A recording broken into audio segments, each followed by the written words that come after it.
Alors, qui est-il l'appareil? C'est Iman. Ah, Iman, bonjour. Comment vas-tu? Je vais très bien et toi? Je vais bien. Qu'est-ce que tu as fait hier? J'étais très malade. Je suis allée chez le médecin et il m'a dit que j'avais un rhume. Quelle horreur! Oui, mais j'ai pris des médicaments, donc maintenant je vais bien. D'accord. Et qu'est-ce que tu as fait aujourd'hui? Je me suis réveillée très tôt et ensuite j'ai regardé une série qui s'appelle Scandal.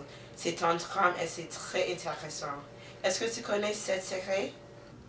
Non, je n'ai jamais vu cette série. Je n'ai pas le temps de regarder la télé. Et quel est ton emploi du temps demain? Normalement, j'ai un cours d'histoire et de chimie, mais les étudiants font grève depuis 2 semaines. Donc, il n'y a pas de cours. Tu as de la chance. Mais non, je dois étudier sérieusement parce que je vais passer le bac S lundi prochain. Ah, d'accord. Es-tu déjà allé au centre commercial? Non, pas encore. Je pense que je vais y aller demain pour faire du shopping. Parfait. Quand je suis allée à Paris l'année dernière, il faisait très froid. Donc, je dois acheter des vêtements chauds pour cet hiver. C'est bien, nous partirons demain à 3 heures. Sois prête. D'accord. À demain. Alors, à demain. Iman, qu'est-ce que tu vas acheter? Je vais acheter un manteau, un chapeau et des bottes. Et est-ce que tu dois des écharpes et des gants? Non, j'en ai beaucoup.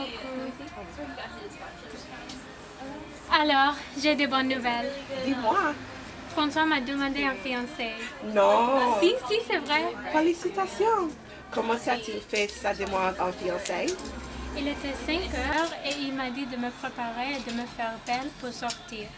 Comme d'habitude, nous étions en retard, mais nous avons réussi à partir à 6 heures. Il y avait beaucoup de monde sur la route et j'ai vu qu'il était très nerveux. Je sais qu'il déteste être dans les bouchons, mais c'était très bizarre. À 7 heures, nous sommes arrivés au théâtre pour voir une comédie. Il m'a ensuite emmené dans un prestigieux et original restaurant nommé le Bel Canto, situé dans le centre de Paris.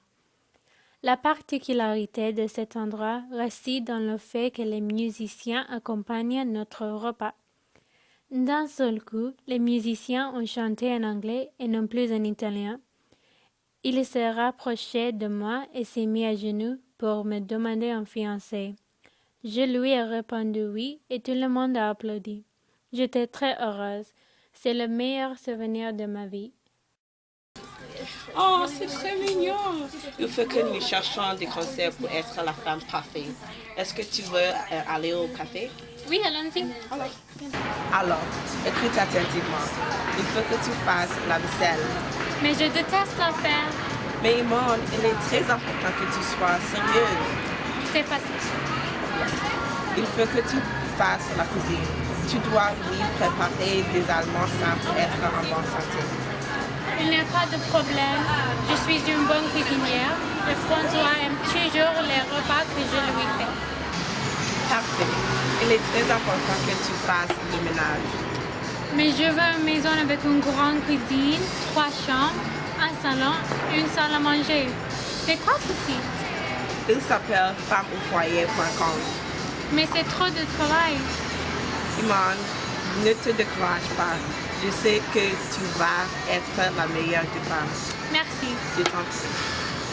Tu as dit que tu vas passer le bac. Mais qu'est-ce que c'est le bac S? L'examen est très difficile. Pour réussir le bac, il faut étudier les mathématiques et la physique. Je suis très nerveuse. Ne t'inquiète pas.